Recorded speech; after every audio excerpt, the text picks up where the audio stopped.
Donc, bonjour tout le monde, bienvenue à notre webinar Easy Freelance organisé également en collaboration avec TGS sur quel statut juridique choisir quand on devient freelance. Donc aujourd'hui, on va intervenir voilà, pour vous aiguiller, vous renseigner sur quelles sont les étapes importantes quand on veut passer indépendant et quel statut choisir.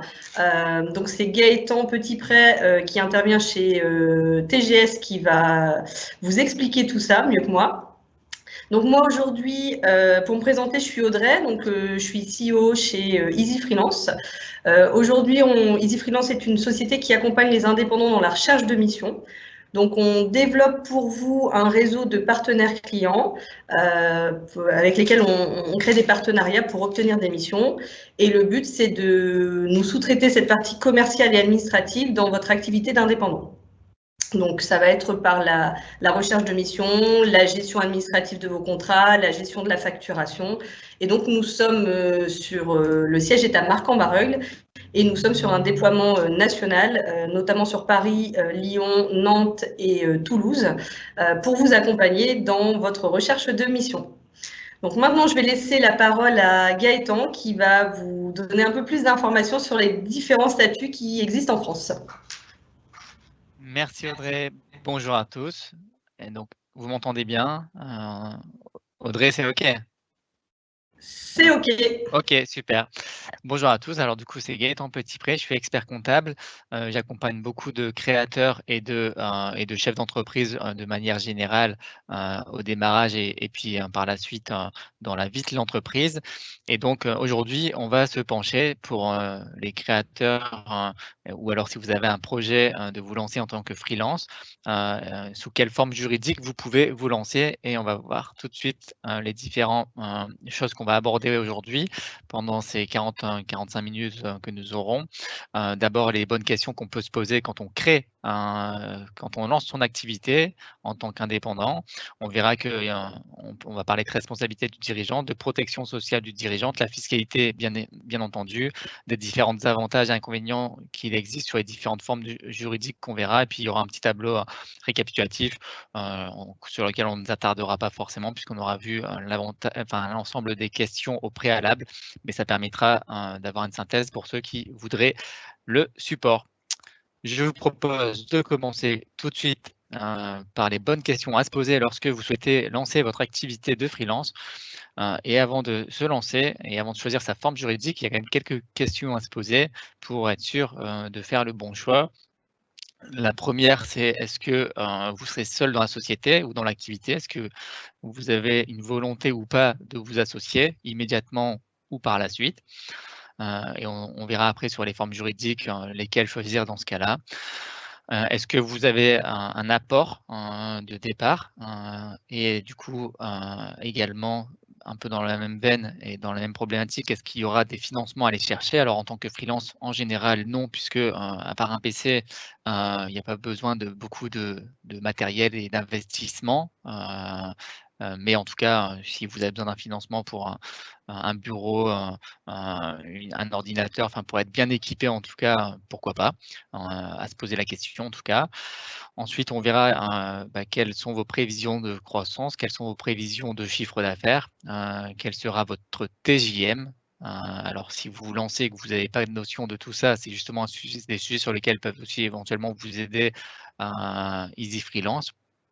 Mais en tout cas, le TJM peut être déterminant aussi sur la forme de votre exercice et de l'exercice de votre activité. Ensuite, autre question, est-ce que vous avez un patrimoine personnel que vous souhaiteriez protéger si jamais la société ne fonctionnait pas? Alors, quand vous êtes freelance et comme il n'y a pas beaucoup de dépenses, vous engagez pas énormément de responsabilités à proprement parler. Mais en tout cas, on peut se poser la question, si ça vous tient à cœur, en tout cas, de protéger votre patrimoine et si tant est qu'il y en ait un aussi à protéger. Autre point, qu'est-ce que vous avez besoin en matière de protection sociale et plus globalement, qu'est-ce que vous souhaitez comme régime social? Si ce point est important pour vous également. Ensuite, est-ce que vous êtes imposable ou est-ce que vous le serez en fonction du résultat de votre activité, de votre TJM. C'est aussi un paramètre à prendre en considération quand on démarre une activité de freelance.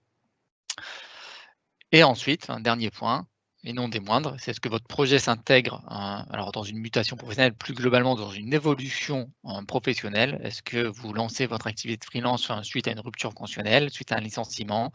Est-ce que vous solliciterez les aides à la création de l'entreprise? Et on verra aussi qu'en matière de création, du coup, cette question peut avoir son importance.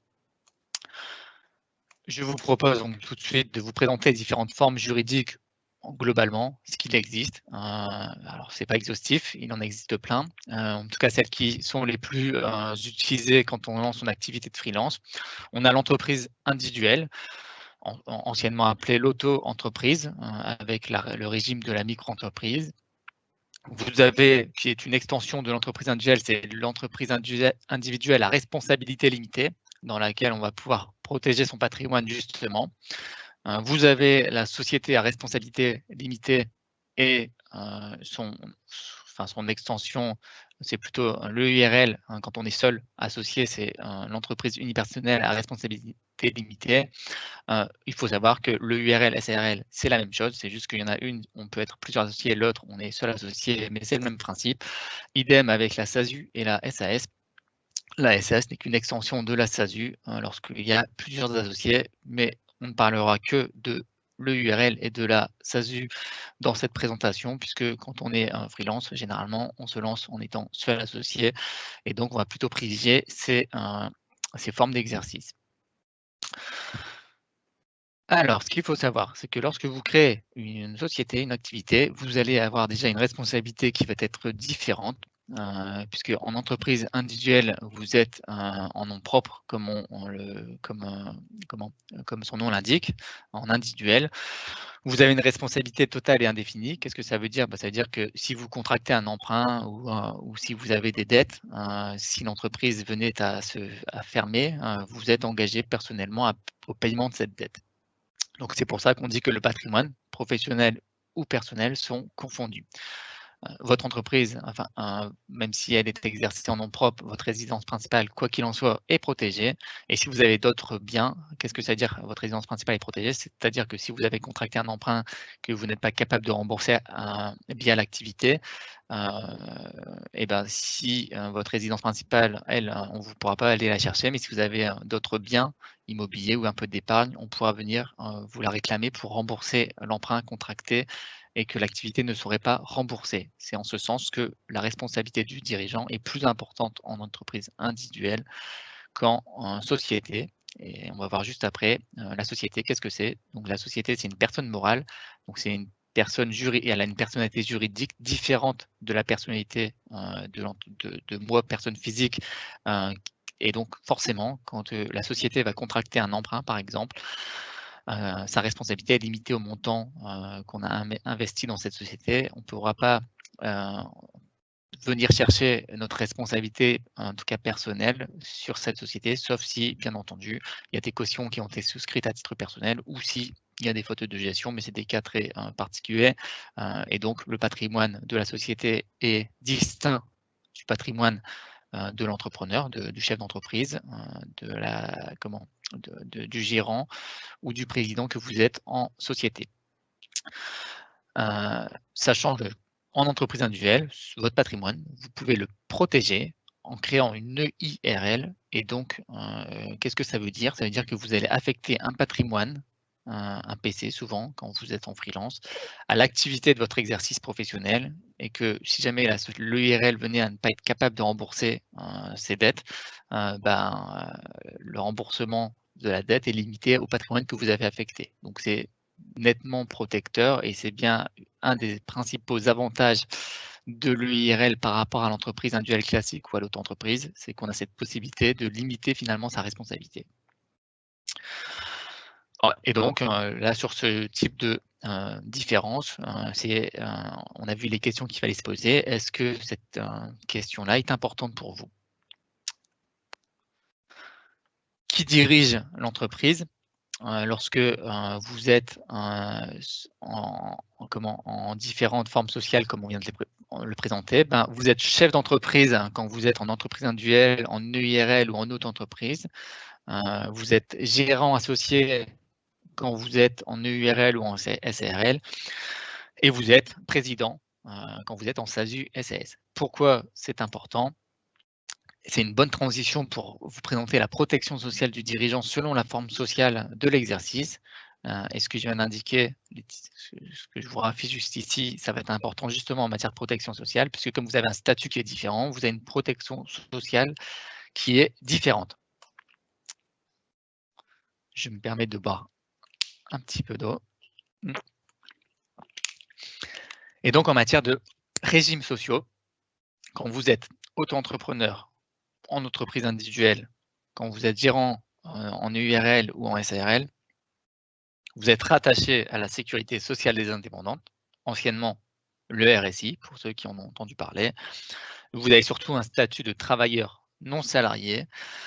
A contrario, quand vous êtes en SASU, vous avez un statut d'assimilé salarié, donc vous êtes rattaché au régime général de la sécurité sociale, que vous pouvez peut-être connaître puisque c'est le régime des salariés.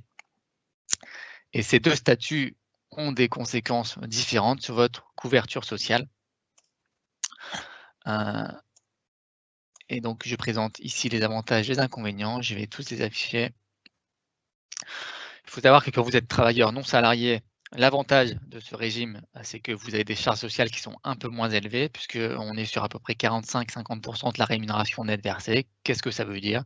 Ça veut dire que quand vous prenez 1000 de salaire en EURL, vous payez 50%, donc vous payez 500 € de cotisation sociale, là où en SASU, quand vous prenez 1000 de salaire net, vous payez à peu près 800 € de cotisation sociale.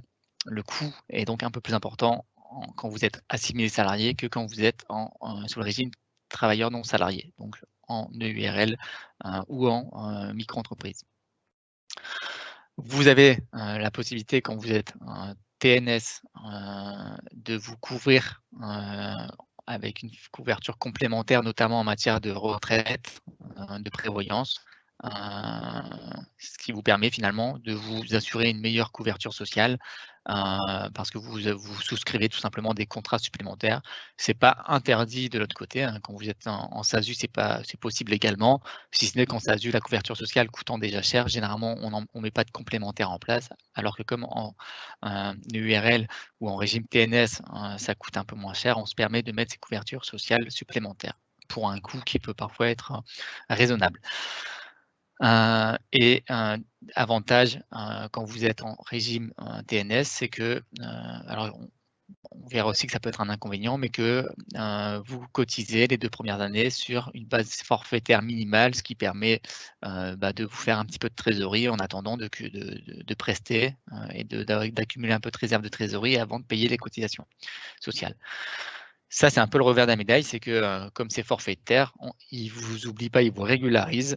Et l'année d'après, une fois que vous êtes plus sur la base forfaitaire, ils vous appellent les cotisations sur les montants qui ont été effectivement pris et que parfois, et c'est bien là l'inconvénient du régime, c'est qu'on déconnecte le montant prélevé du montant de salaire pris, puisque l'URSSAF des indépendants n'aura connaissance de vos revenus que l'année qui suit la déclaration.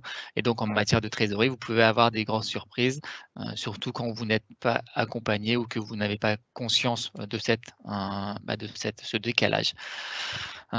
Et c'est toute la mauvaise publicité qu'a pu recevoir d'ailleurs le RSI. Aujourd'hui, ils ont changé de nom, c'est la Sécurité sociale des indépendants. Le nom a changé, mais pas le mode de fonctionnement. Vous avez, quand vous êtes en régime de travailleur non salarié, quelques inconvénients, notamment une retraite qui, comme forcément elle est moins coûteuse, elle est moins intéressante. Alors aujourd'hui, la retraite, je ne sais pas, je ne connais pas l'âge de notre audience aujourd'hui, mais la retraite, on est de plus en plus nombreux à ne pas en voir, en tout cas, à ne pas la percevoir réellement. On ne sait pas si on en aura une, on a tendance à la réduire de plus en plus et l'âge de la retraite a tendance à reculer de plus en plus. Donc on y croit, on n'y croit pas, peu importe. En tout cas, il faut en avoir conscience quand on choisit sa forme d'exercice social. L'inconvénient quand vous êtes sous ce régime-là, c'est que également, comme vous payez une cotisation forfaitaire, quoi qu'il arrive, même si vous ne rémunérez pas, vous payerez une cotisation forfaitaire de l'ordre de 1 000 1 500 €. J'ai plus en tête le forfait, mais en tout cas, il y a une cotisation forfaitaire. Même si vous ne prenez 0 € de rémunération sur l'année, vous paierez quand même un minimum. Et enfin, et non des moindres, un dernier point, un dernier inconvénient, c'est que, et on le verra aussi sur l'aspect fiscal, quand vous êtes en URL, lorsque vous prenez des dividendes, ces dividendes sont partiellement assujettis à cotisation sociale. Je n'en dis pas plus puisque on aura l'occasion de l'aborder sur la fiscalité. Quand vous êtes en SASU, et donc vous avez un régime d'assimilés salariés, vous avez une couverture sociale qui est différente, vous avez une meilleure protection sociale qu'en TNS puisque déjà vous la payez plus cher et puis en plus vous avez une protection sociale qui se rapproche de celle des salariés. Pourquoi je dis qu'il se rapproche? Parce que vous cotisez exactement de la même façon, si ce n'est que vous ne cotisez pas au chômage, par exemple, mais tout comme quand vous êtes TNS, vous ne cotisez pas au chômage. Et donc, il faut savoir que quand vous créez une entreprise, vous n'aurez pas le droit au chômage si vous perdez votre emploi ou si vous arrêtez l'entreprise, et ce, quelle que soit la forme juridique, dès qu'il existe des assurances qu'on peut souscrire pour justement garantir un salaire si jamais on venait à arrêter l'activité. C'est un autre sujet, c'est pas le sujet du jour, il faut juste savoir que ça existe généralement quand vous créez l'entreprise. En tout cas, nous, on peut vous le conseiller. En tant qu'expert comptable, on vous dit que ça existe. Le coût étant très important, il y a très peu de créateurs qui vont souscrire à une telle assurance. Alors, je passe un peu vite. En assimilé salarié, du coup, comme vous avez une meilleure protection sociale, vos indemnités journalières en cas de maladie vont être plus avantageuses. Vous avez une retraite aussi qui est plus intéressante puisque vous cotisez sur une caisse de retraite cadre en tant que dirigeant. Quand vous ne versez pas de rémunération, vous n'avez pas de cotisation à verser. Contrairement au TNS, vous avez un forfait minimum chaque année. Là, vous n'en avez pas. Et puis, quand vous êtes en président d'une SASU, si vous distribuez des dividendes, ces dividendes ne sont pas assujettis à cotisation sociale. Les inconvénients, on vient de les aborder, c'est notamment le coût plus important, 80%. Donc, quand je vous disais 50% à peu près quand vous êtes en TNS, on est plutôt à 80% en SASU. Vous n'avez pas d'assurance chômage, mais c'est le même cas quand vous êtes TNS, vous n'avez pas d'assurance chômage non plus. On ne l'avait pas indiqué, mais c'est un inconvénient aussi. Et après, le dernier inconvénient, quand vous êtes assigné salarié d'une SAS, d'une SASU, vous avez tous les mois un bulletin de paye à établir. Sauf si évidemment il n'y a pas de rémunération, mais du moment où il y a de la rémunération, vous devrez établir un bulletin de paye. Et donc un bulletin de paye, sauf si vous avez les faire, il faut confier cela à un prestataire, un expert comptable ou d'autres cabinets ou sites en ligne qui peuvent le proposer, mais ça a un certain coût. Et puis un formalisme aussi que vous n'avez pas quand vous êtes en EURL ou en micro-entreprise. Je vérifie s'il y a des questions, j'ai pas l'impression. Pas encore. Pas de questions pour le moment, Gaëtan. Oui, très bien, je vérifie. Merci Audrey. On va parler, donc on a parlé de la partie sociale. Donc, pour faire simple, quand vous créez une société, du coup, ça a un impact sur votre statut social et on vient de voir les avantages et les inconvénients. Et si le statut social a une importance forte pour vous, effectivement, ça va orienter aussi votre choix. D'où les bonnes questions à se poser en amont de la création.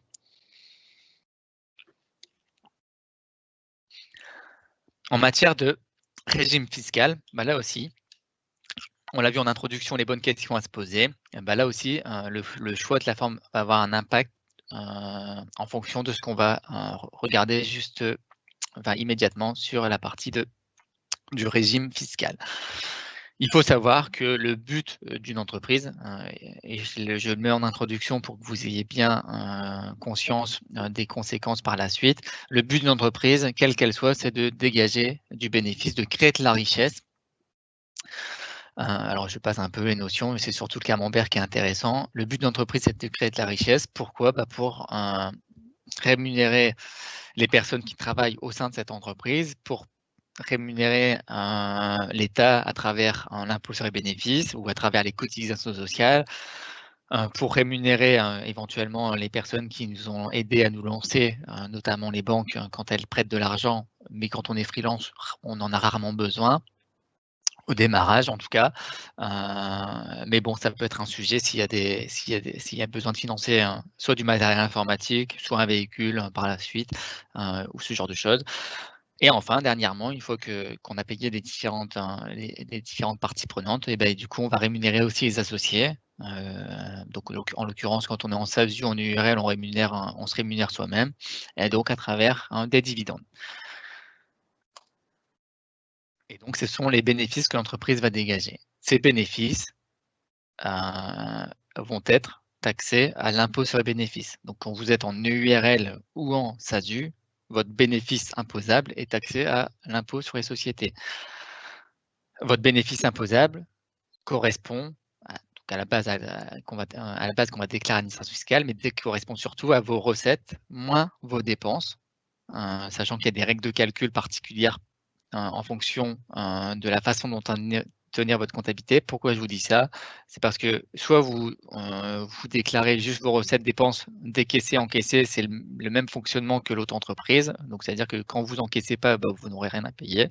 On peut le calculer de la même façon sur une société, sauf que forcément, quand on crée une société, c'est pas là où réside l'intérêt de la création d'une société. Là où réside l'intérêt de la création de la société, c'est de pouvoir enregistrer toutes nos dettes, toutes nos créances, et de pouvoir optimiser la base qu'on va déclarer à l'administration fiscale dans ce sens. Ce qui n'est pas possible quand vous êtes en auto-entreprise. En auto-entreprise, si vous avez encaissé l'argent, vous ne pouvez pas déclarer l'année d'après cet encaissement. En principe. Alors, certains vont décaler les encaissements de fin d'année sur le début de l'année, ça se fait. Si ça se fait correctement, il n'y a pas de problème, mais quand même, si jamais ça se fait de façon flagrante pour détourner l'impôt, l'administration fiscale pourrait quand même venir vous redresser. Et c'est pour ça que généralement, on ne le conseille pas systématiquement. Mais bon, ça se fait, donc voilà. Mais en tout cas, en partie entreprise, URL ou SASU, c'est des choses qu'il est possible de faire parce que la règle de calcul le permet. Et l'impôt sur les bénéfices, du coup, une fois qu'on a calculé nos recettes, nos dépenses, qu'elles soient encaissées ou pas d'ailleurs, ou qu'elles soient décaissées ou pas, on va payer de l'impôt sur les sociétés. Le taux de l'impôt sur les sociétés, c'est 15% jusqu'à 38 000 € de bénéfices, 38 120 pour être précis. On va simplifier, 38 000 € de bénéfices. Et au-delà, vous payez, alors avant c'était 33,33%, ce taux tend à diminuer et devrait arriver à 25% d'ici quelques années. Il était à 28% en tout cas en 2020. Mais le taux qu'il faut retenir, c'est bien le 15% jusqu'à 38 000 € de bénéfices. Vous avez la possibilité, quelle que soit votre forme d'exercice social, d'avoir plusieurs types d'imposition de revenus. Alors là, ce qui nous intéresse, nous, quand on est en freelance, c'est surtout la partie bénéfices non commerciaux ou bénéfices industriels commerciaux, avec la possibilité d'opter au régime micro. Micro, c'est quoi? C'est le régime micro-entreprise sur lequel en fait on va déclarer un chiffre d'affaires et vous paierez des cotisations que sur ce chiffre d'affaires. Un chiffre d'affaires qui est bien entendu tient compte d'abattement. La différence entre les différents régimes, donc micro et le régime réel, c'est qu'au régime micro, comme je vous disais, vous déclarez un chiffre d'affaires, vous avez un abattement et vous payez des cotisations et des impôts sur ce chiffre d'affaires. L'avantage de ce régime, c'est que les obligations comptables sont quand même hyper simples. Vous n'avez d'ailleurs même pas forcément de comptabilité à tenir. En tout cas, quand vous êtes en franchise en base de TVA, donc c'est-à-dire que jusqu'à un seuil d'environ 30 000 €, vous pouvez ne pas payer de TVA. Au-delà, par contre, vous devrez en payer, mais que quand vous n'en payez pas, en dessous des 30 000 € en tout cas. Et donc, c'est pour ça qu'en mode démarrage, ou si on se lance sur une activité où on ne sait pas ce que ça peut donner, on peut peut-être se lancer en micro pour tester. Et souvent, on dit que la micro-entreprise, c'est bien pour tester un petit peu son activité, parce que du coup, ça permet d'avoir des obligations ultra simples et puis d'avoir aussi un mode déclaratif ultra simple et vous ne payez qu'à partir du moment où vous encaissez. Et là aussi, du coup, ça vous permet, quand vous avez encaissé, de pouvoir faire face à la dépense. C'est très simple et très intuitif aussi. Le régime réel, par contre, là, il y a l'obligation de tenir une comptabilité, de déclarer auprès d'impôts ses résultats. Et donc, bien souvent, de faire appel à un expert comptable. Vous avez aussi l'assujettissement à la TVA, même si vous pouvez aussi, en fonction des seuils, avoir une franchise en base, mais cela dit, généralement, ce n'est pas l'intérêt. Et par contre, votre bénéfice imposable, c'est ce qu'on a vu, c'est votre chiffre d'affaires, moins les charges, moins vos charges réelles de fonctionnement, mais ça, de toute façon, une charge pour qu'elle soit déductible, il faut forcément qu'elle soit engagée dans l'intérêt de l'activité. C'est un autre sujet. Voilà la différence entre les deux régimes d'imposition qu'il existe. Alors après, vos bénéfices, donc là on vient de voir les différents modes d'imposition. Vos bénéfices peuvent être assujettis à l'impôt sur le revenu ou à l'impôt sur les sociétés. Qu'est-ce que ça veut dire? L'impôt sur les sociétés, c'est ce qu'on a vu, le taux de 15% sur 38 000 € de bénéfices. Mais par contre, l'impôt sur les sociétés s'applique sur le résultat de l'entreprise et que lorsque vous distribuez des dividendes derrière, les dividendes seront eux-mêmes également assujettis à l'impôt, un autre impôt qui s'appelle la flat tax, le taux de 30%. On peut opter pour un impôt différent, mais c'est rarement plus favorable. Mais il faut le savoir aussi. L'imposition sur le revenu s'applique, c'est ce qui s'applique sur l'auto-entreprise quand vous n'avez pas le prélèvement libératoire. C'est ce qui s'applique quand vous êtes en entreprise individuelle. Quand vous êtes en entreprise individuelle, votre résultat, donc votre chiffre d'affaires moins vos dépenses, sont assujettis à l'impôt sur le revenu. L'impôt sur le revenu, donc avec le barème progressif, on paye 0% d'impôt jusqu'à à peu près 11 000 €. On paye 11% d'impôt sur la tranche comprise entre 11 000 et 25 000, etc. C'est le barème progressif de 0%, 11%, 30%, 41 et 45%. Et donc, quand vous avez créé une entreprise, vous avez la possibilité, quel que soit le mode d'exercice, d'avoir une imposition sur le revenu, sur le résultat de l'entreprise, ou alors vous pouvez opter à l'impôt sur la société quand vous êtes en société. C'est plutôt opter à l'IR quand vous êtes en entreprise et puis avoir le régime IR quand vous êtes en micro ou en entreprise individuelle. Bien entendu, ça n'a aucun sens de créer une société pour être imposé à l'impôt sur le revenu. C'est une option qui existe, mais ça n'a aucun intérêt. Vous paierez forcément plus cher et on déconseille ça. Si pour créer une entreprise et d'opter pour l'impôt sur le revenu, autant rester en entreprise individuelle et de ne pas s'ajouter toutes les contraintes administratives liées à la gestion d'une entreprise, d'une société, pardon.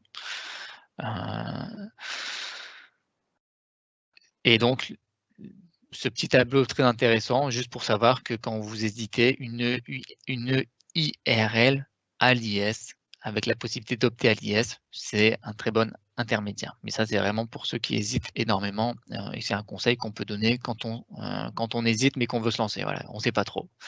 Et ça, l'intermédiaire, c'est pour ça d'ailleurs qu'il est au milieu sur la présentation. Toujours pas de questions, alors je me permets de vérifier. Très bien. N'hésitez pas, en tout cas, si vous avez des questions. Les avantages et inconvénients des différents statuts. En entreprise individuelle, l'avantage, c'est que alors vous êtes le seul maître à bord. Alors, je l'indique parce que quand vous êtes en société, SAS ou SASU ou URL, et du moment où vous voulez intégrer d'autres personnes et donc que vous basculez en SARL ou SAS, vous n'êtes plus forcément le seul maître à bord. Alors ce qui n'est jamais le cas en entreprise individuelle, puisqu'on ne peut pas s'associer en entreprise individuelle. Vous avez très peu de formalisme juridique sur l'entreprise individuelle. Vous n'êtes pas tenu à faire une assemblée générale ordinaire. Même à la création, vous n'êtes pas obligé de. D'ailleurs, il n'y a pas de statut à proprement parler. Vous créez une entreprise individuelle très simplement. Son fonctionnement est également très simple et vous êtes imposé sur le barème de l'impôt sur le revenu, celui que je venais d'expliquer justement. vous êtes assujetti, votre statut social, c'est le régime des travailleurs non salariés avec sa grande souplesse aussi, puisqu'avec la possibilité d'apporter des contrats facultatifs pour vous couvrir davantage. L'inconvénient, mais on l'a déjà dit, c'est que du coup, vous n'avez pas de protection juridique, votre responsabilité est illimitée. Votre engagement, vous engagez votre patrimoine personnel. Je l'ai dit également, comme vous êtes le seul maître à bord, l'inconvénient, c'est que vous n'avez pas la possibilité de vous associer par la suite. Si jamais le modèle venait à évoluer, si jamais vous êtes freelance, mais que vous voulez développer une autre activité et ne pas créer une entreprise supplémentaire, dans une entreprise individuelle, vous n'auriez pas d'autre choix. En EIRL, c'est qu'une extension de l'entreprise individuelle, donc on va retrouver les mêmes avantages et les mêmes inconvénients, si ce n'est qu'en EIRL, vous avez un formalisme juridique un peu plus important. Vous devez faire une déclaration d'affectation du patrimoine. C'est pas très compliqué, mais il faut le faire et il faut essayer de le faire chaque année aussi pour que votre patrimoine soit réellement protégé. Ensuite, l'avantage de l'EIRL, c'est ce que je vous disais, vous avez la possibilité d'opter pour un impôt société. Et donc, l'EIRL, ce qu'on va dire, c'est que ça permet d'avoir les avantages de l'entreprise individuelle, ça permet d'avoir les avantages de la société dans le sens où on peut avoir l'option impôt société. Et puis, vous n'avez pas les inconvénients qui vont avec, parce que à part une déclaration d'affectation du patrimoine à faire, vous n'avez pas d'assemblée générale à faire, vous n'avez pas de statut à faire, donc il y a un formalisme qui est assez simple. Après, forcément, mais c'est vrai aussi en entreprise individuelle, vous n'avez pas de capital social et donc on peut dire que la crédibilité est limitée, même si, alors ça c'est un argument qui était très vrai il y a quelques années, c'est beaucoup moins vrai aujourd'hui puisque le freelance est une vraie tendance. C'est d'ailleurs la raison pour laquelle vous nous écoutez aujourd'hui. C'est la raison aussi pour laquelle Easy Freelance, par exemple, s'est créé. La tendance à l'indépendance, et c'est un peu le modèle d'ailleurs de beaucoup de grosses entreprises comme Uber, comme plein d'autres, c'est un autre sujet, mais qui ne salarient pas leurs personnes et qui les emploient en indépendance. Il y a des inconvénients, il y a des avantages, ce n'est pas le débat, mais en tout cas, aujourd'hui, la crédibilité d'une entreprise individuelle n'est pas forcément mise en cause parce qu'on est en entreprise individuelle. En société, donc SARL ou EURL, en société, donc à responsabilité limitée, vous avez une responsabilité qui est limitée à ses apports, comme on l'a dit en introduction. Vous avez, comme il y a des statuts de l'entreprise, vous avez un fonctionnement qui est encadré, donc, qui peut paraître plus sécurisant. Vous avez la possibilité, si votre modèle évolue, si votre activité évolue, de vous associer sans remettre tout à plat. Et puis également, vos biens personnels sont protégés puisque la responsabilité est limitée aux apports, sauf si bien entendu, il y a une caution personnelle. Vous avez un statut de travailleur non salarié, comme je t'indiquais. Ça, c'est juste pour le petit rappel, pas d'assurance chômage. C'est important, j'insiste, mais c'est important de bien en avoir conscience quand on va créer son activité. L'inconvénient de la société, d'ailleurs, au sens large, puisqu'on le verra que c'est aussi un inconvénient en SASU ou en SAS, vous devez déposer un capital social. Alors, il n'y a aucune obligation de déposer un gros capital social. Il y a des sociétés qui se créent avec 1 euro, il y en a qui se créent avec 100 euros, 500 euros, 1000 euros. Mais en tout cas, c'est un apport qu'il faut mettre au minimum au démarrage. Comme il y a des statuts, vous avez une rigidité de fonctionnement. Vous avez l'assemblée générale à faire chaque année. Vous avez du formalisme qui est un peu plus lourd qu'en entreprise individuelle. Et puis, donc forcément, les statuts, ça nécessite une rédaction, ça nécessite des coûts de rédaction par un expert comptable, par un avocat. Et aussi des coûts liés à sa publication, aux annonces légales qui en découlent, aux frais du tribunal de commerce, donc forcément ça coûte plus cher qu'une entreprise individuelle. Puis vous avez aussi les dividendes qui sont assujettis à cotisation sociale partiellement. Il y a une limite, mais quand on met un petit capital social, la limite est aussi très basse.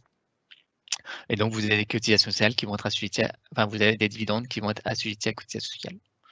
C'est pour la raison pour laquelle, d'ailleurs, beaucoup de freelances vont créer une SASU pour éviter ça. On en reparlera juste après. En SASU, mêmes avantages que pour le URL ou la SRL, si ce n'est que les statuts d'une SASU sont assez ouverts. C'est pas autant encadré par la loi que les statuts d'une SCRL ou d'une URL, et donc ça permet d'apporter une grande souplesse dans sa rédaction. C'est pour ça aussi, c'est pour la raison pour laquelle quand vous allez voir un professionnel pour rédiger vos statuts de SASU, ça coûte plus cher qu'une URL. Puisqu'une URL, c'est défini par la loi, c'est encadré par la loi, chaque article quasiment, ce qui n'est pas le cas quand vous êtes en SASU. Il y a la loi qui apporte une grande souplesse dans la rédaction. Le reste, je ne reviens pas dessus, c'est la même chose que pour la société, la SRL, pardon, ou l'URL. Le gros avantage, et c'était un peu la transition, c'est que vos dividendes en SASU ne sont pas assujettis à cotisation sociale. Mais attention, puisque le législateur, le gouvernement a bien compris qu'il y avait beaucoup de monde qui créait des SASU pour éviter cela, et que chaque année, dans le projet de loi de finances, vous avez un article sur l'assujettissement des dividendes des SASU à cotisation sociale. Chaque année, cet article ne passe pas. Mais il y a un jour où ça passera et que toutes les sociétés qui sont lancées en mode SASU pourraient peut-être voir leurs dividendes assujettis à cotisation sociale. C'est important de le savoir, ça, puisque la vérité d'aujourd'hui n'est pas celle de demain, et que pour le coup, là-dessus, personne n'a de boule de cristal, et que en tant qu'expert comptable ou en tant que personne qui peut vous accompagner dans la création de votre entreprise, ça, on ne peut pas le savoir. On ne sait pas si cet article sera voté un jour. C'est très compliqué juridiquement à faire passer, c'est pour ça que chaque année c'est retoqué, mais en tout cas ça pourrait arriver un jour, et donc le jour où ça vous arrive, il ne faut pas regretter d'avoir créé une SASU juste pour ça. Donc c'est pour ça que quand vous créez une société, il ne faut pas juste avoir un paramètre en compte, et qu'il faut bien mesurer l'ensemble des paramètres pour avoir pour pouvoir avoir conscience de l'ensemble des conséquences, et notamment il n'y a pas que ça à prendre en compte, il y a aussi votre statut social par exemple qui est important. Les inconvénients de la SASU ou de la SAS, évidemment, comme il y a une grosse souplesse sur la rédaction des statuts, je l'ai indiqué, le coût des statuts d'une SASU est plus important. Et puis vous avez un suivi juridique, mais ça c'est la même chose que pour la société, hein. Il y a une assemblée générale ordinaire à faire chaque année. Vous avez le coût des cotisations sociales, on l'a rappelé, c'est 80%, ce qui n'est pas neutre. Alors ça vous apporte une bonne couverture sociale, hein. C'est pas un coût balancé dans le vide, hein, bien entendu. Alors, sauf si vous considérez des cotisations sociales où vous êtes très peu consommateur de la couverture sociale française, mais bon, voilà, faut le prendre en considération. Ça vous apporte donc les mêmes garanties qu'un salarié classique, si ce n'est que vous n'avez pas droit au chômage, hein, je me répète. Et puis vous avez l'obligation d'émettre une fiche de paye, ce qui peut être sécurisant quand vous avez des crédits à aller chercher. Si vous voulez acheter votre maison ou des choses comme ça, la banque, ça la rassure, même si c'est un peu moins vrai maintenant, puisque autant c'était vrai il y a quelques années quand la SASU s'est lancée, les banquiers se rassuraient à avoir une fiche de paye. Aujourd'hui, que vous soyez en URL ou en SASU, le banquier vous demandera forcément votre bilan de la société. Et que pour contourner cela, vous avez une autre option qui est celle du portage salarial. C'est pas le sujet d'aujourd'hui, mais quand vous créez une activité, c'est aussi un mode d'exercice sur lequel Easy Freelance peut aussi vous accompagner, et qui est un bon compromis entre l'indépendance et le salariat. Mais on n'est pas tout à fait indépendant puisqu'on dépend de la société de portage salarial.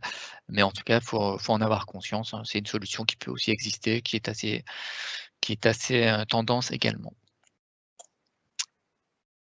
Enfin, mais je pense que j'aurais respecté le timing, vous aurez le petit tableau qui reprend un peu tout ce qu'on vient de voir, mais de façon synthétique. Alors j'affiche toutes les cases qui compare les différentes formes d'exercice social quand vous souhaitez vous lancer en tant que freelance. Voilà, je pense que le plus important, en tout cas, c'est de se poser les questions qu'on a vues en introduction. Quand vous posez toutes ces questions, vous prenez les pour et les contre, vous les mettez dans un tableau de ce type, et puis vous voyez un peu laquelle forme est la plus adaptée à vos besoins, sachant qu'en tant qu'expert comptable, c'est des sujets sur lesquels on peut aussi vous accompagner. Alors, il y a beaucoup d'informations, vous trouverez beaucoup d'informations sur Internet. n'hésitez pas, ou en tout cas à nous solliciter ou à me solliciter. Moi, je peux répondre à vos questions là tout à l'heure, mais aussi par mail. Vous aurez mon adresse mail. Parce que par exemple, quand vous créez une entreprise, et c'est vrai que je l'ai mis en introduction, mais je ne l'ai pas remis dans la présentation, quand vous créez une entreprise suite à une rupture conventionnelle ou suite à un licenciement, vous avez le droit à une aide à la création, c'est-à-dire que le Pôle emploi va accepter de vous verser finalement votre salaire, en contrepartie de quoi vous ne pourrez pas en prendre un sur l'entreprise. Et donc, quand c'est ça, en général, l'entreprise individuelle est à bannir, puisqu'en entreprise individuelle, dès que vous avez du chiffre d'affaires, il faudra le déclarer, ça va vous dégager du revenu. Donc, c'est pour ça que quand vous avez cette aide à la création, vous ne pourrez pas le faire en mode entreprise individuelle. L'entreprise sera privilégiée, enfin la société sera privilégiée, donc EURL ou SASU, et puis après vous créerez la société en fonction des différents paramètres qu'on a vus. Mais voilà, ça c'est un paramètre important à prendre en considération quand votre indépendance fait suite à une rupture conventionnelle ou à un licenciement société, partir sur une société. En tout cas, c'est ce qui est conseillé pour profiter à plein des avantages qui existent. Voilà, je pense que j'ai tenu parfait, voilà, 40 minutes. J'ai tenu le timing. Je suis, avec Audrey, en tout cas, on est ouvert à toutes les questions. Je ne sais pas si vous en avez. Alors, si je vais me permettre de te les poser, Gaëtan, donc on a des questions qui sont arrivées. Ah, donc, super. On a une question, donc qu'en est-il de l'option de versement libératoire sur les impôts? Quand on est en auto-entreprise, donc le versement libératoire, c'est valable quand on est en auto-entreprise, en micro-entreprise. Et souvent, il est quand même très intéressant puisqu'il est aux alentours de 2%, sachant que si vous avez un revenu, je ne sais pas, si vous avez un revenu de 2 000 € net par mois, le prélèvement libératoire sera intéressant puisque au lieu de payer de l'impôt sur une tranche à peu près entre 11% ou 30%, vous payez que 2%. Donc, ça demande de faire des simulations, mais généralement c'est intéressant. Mais comme c'est intéressant, de toute façon, il y a aussi une limite, c'est que tout le monde ne peut pas y prétendre. C'est-à-dire qu'il faut regarder votre revenu fiscal de référence de N-2 pour savoir si vous pouvez y prétendre. Puis après, il faut faire des simulations. Mais ce n'est valable qu'en entreprise individuelle au régime micro-entreprise. Est-ce que ça répond à la question? Je pense que oui, mais... Ben, je l'espère. Si jamais, en tout cas, ce n'est pas le but, n'hésitez pas, parce que c'est un commentaire anonyme, donc n'hésitez pas à rajouter. On a une deuxième question pour toi, Gaëtan, qui vient de Gaëtan d'ailleurs. Donc, pourquoi créer un capital social et pour quel montant? Pourquoi créer un capital social? Le capital social, c'est uniquement quand on crée une société, pour rappel. Et pour quel montant? Généralement, nous, en tant qu'expert comptable, on va vous conseiller de le créer pour le minimum du montant de la création, donc entre 1 000 et 1 500 €, pour couvrir tous les frais de création. Pourquoi? Parce que de toute façon, cet argent, il faudra bien le décaisser. Donc le capital social, c'est l'argent que vous allez mettre à l'ouverture, dans les statuts, sur la société.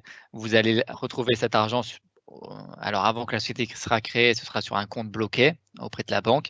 Une fois que la banque a le cabis, elle débloque cet argent, elle vous le bascule sur le compte, et que forcément, c'est bien d'avoir un minimum, parce que du coup, ça vous permettra d'avoir un compte bancaire alimenté au minimum. Alors après, rien ne vous empêche de faire des apports personnels à ce compte bancaire, surtout le premier mois, en tout cas avant que vous encaissiez votre premier chiffre d'affaires, votre première facture de vente. Mais il y en a qui vont mettre 100 € ou 1 € parce qu'ils ne veulent pas un gros capital social.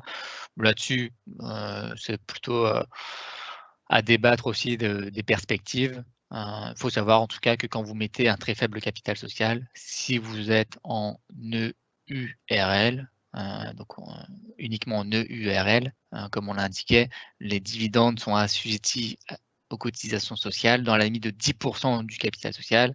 Donc, si vous mettez 100 €, vous aurez 10 € qui seront non assujettis à cotisation sociale, et puis tout ce que vous prenez en dividende au-delà sera assujetti à cotisation sociale. Finalement, quand vous mettez 1 500 €, vous passez de 10 € à 150 €. Fondamentalement, ça change pas grand-chose, j'ai envie de dire. Mais généralement, nous, on conseille de mettre à la limite 1 500 € pour qu'il y ait un compte qui démarre bien. Mais après, il n'y a pas d'obligation. Et surtout quand vous êtes sur de l'activité de freelance avec souvent une facture mensuelle, bon, il n'y a pas beaucoup d'intérêt à avoir un gros capital, si ce n'est la raison pour laquelle je viens d'indiquer là sur les dividendes. Mais après, vous pouvez aussi, si ça fait suite à une rupture conventionnelle ou un licenciement et que vous avez touché une indemnité, pourquoi pas ne pas mettre toute l'indemnité ou en tout cas une grosse partie. Comme ça permet, si vous êtes sous une URL, ça permet d'éviter que les dividendes soient assujettis à cotisation sociale en partie. Mais là-dessus, j'ai envie de dire, autant il y a quelques années, la crédibilité de l'entreprise était importante, autant là, je vois sur les créateurs maintenant, les banques en tout cas, ou les partenaires regardent beaucoup moins ce genre de choses. De toute façon, entre 100 €, 2000 € ou 4000 €, ça ne va pas changer grand-chose. Quand vous avez des perspectives de développement, par contre, là, c'est important. Et surtout, si vous souhaitez faire du financement, c'est là où le capital va être important, puisque ça permet de calculer des ratios d'endettement et que forcément, quand vous avez des problématiques de financement, on n'est plus du tout sur la même. Là, ma réponse sera totalement différente, puisque les banques vont calculer des ratios et que là, c'est important d'avoir un capital social qui soit en proportion, en adéquation à ce que vous avec ce que vous allez vouloir aller chercher en financement. Ok, merci Gaëtan. On a une autre question qui demande finalement quel est le statut le plus avantageux si on souhaite se lancer, mais sans savoir si l'entreprise existera toujours dans un an et qu'on reviendrait au statut de salarié. Alors c'est vrai que nous, dans l'informatique, on peut avoir aussi pas mal de personnes qui vont créer une structure pendant un temps donné et qui veulent peut-être passer au mode salariat demain. Et donc, dans ce cadre, quel statut tu privilégies? Alors, je sais qu'il y a aussi des plafonds. Peut-être qu'on n'en a pas parlé, mais peut-être expliquer aussi par rapport à ça. Donc, voilà. Effectivement. La micro-entreprise, il y a un plafond qui est à 70 000 € en prestation de service. Donc, si vous êtes sûr de dépasser le chiffre d'affaires, alors vous pouvez exercer en entreprise individuelle, mais vous serez plus sous le régime micro-entreprise. Alors, généralement, mes clients qui ont un doute déjà, qui ne savent pas trop si dans un an ou deux, elles seront encore en activité en indépendant, qu'elles ne savent pas trop si elles repartiraient peut-être en salarié, je ne vais pas leur conseiller de créer une société puisque ça va impliquer des coûts, aussi bien à l'ouverture qu'à la fermeture, puisqu'on a dit que quand vous créez une société, il y a des statuts à rédiger, il y a un journal d'annonce, enfin il y a une publication dans un journal d'annonce légal, il y a des frais de greffe, il y a un fonctionnement annuel qui vous coûte un peu. Et donc, si vous n'avez pas de certitude sur votre activité de freelance, autant pas créer une société, puisque à la fermeture, il y a aussi des coûts. Quand vous liquidez une société, quand vous la clôturez, en tout cas volontairement, il y a des coûts de clôture qui peuvent ne pas être neutres, qui vont représenter d'ailleurs parfois même plus cher, qui vont être plus importants que les coûts de création. Donc, la société, du coup, je dirais à bannir. Par contre, pourquoi pas se tester en entreprise individuelle et puis voire même en micro-entreprise si vous êtes en dessous des seuils.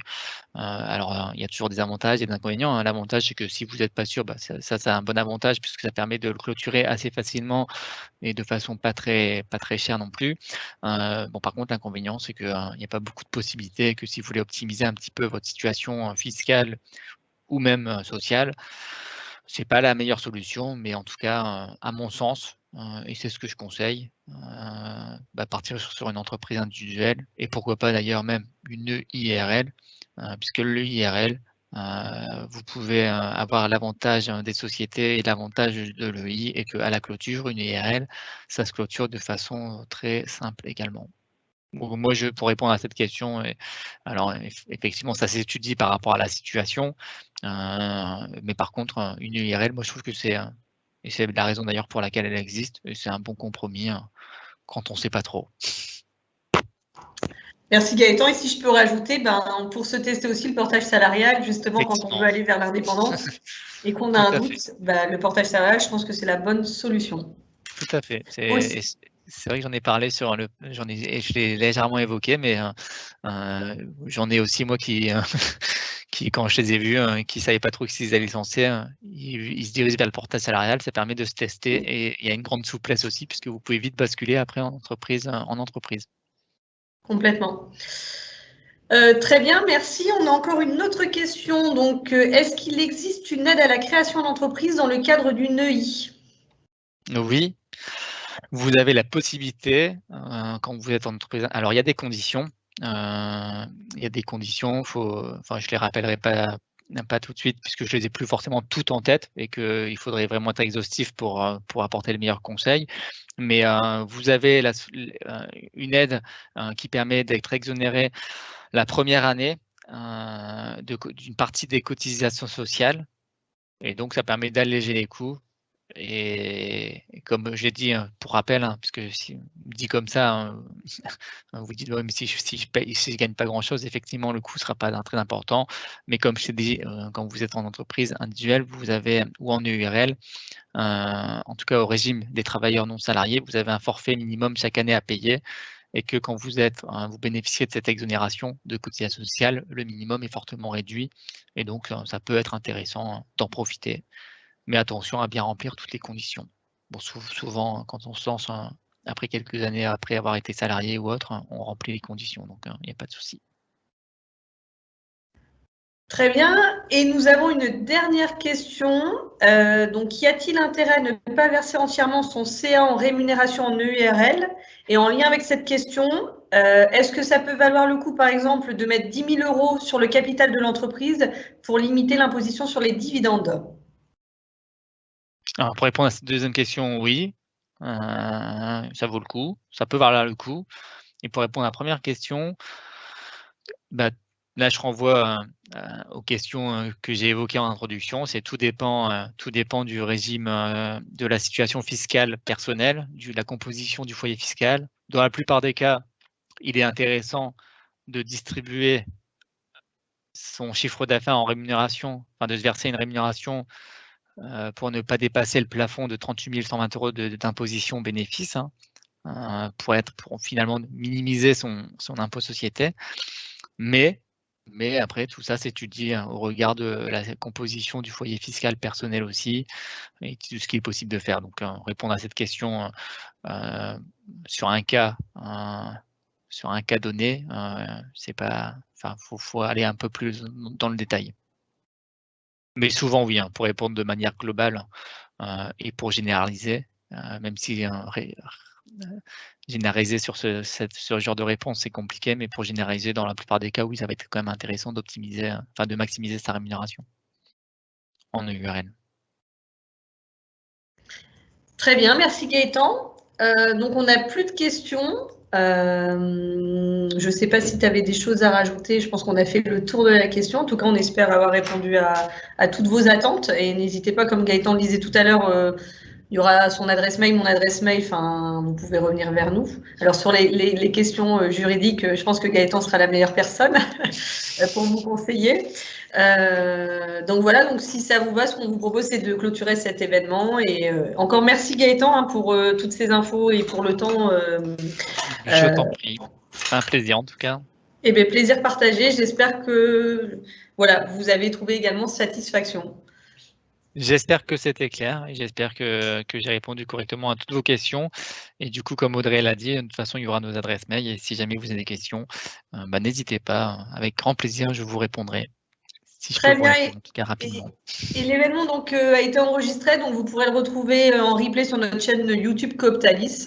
Et on pourra vous envoyer aussi tout le document si vous le souhaitez. N'hésitez, dans ces cas-là, envoyez-moi un petit mail, on vous enverra le document.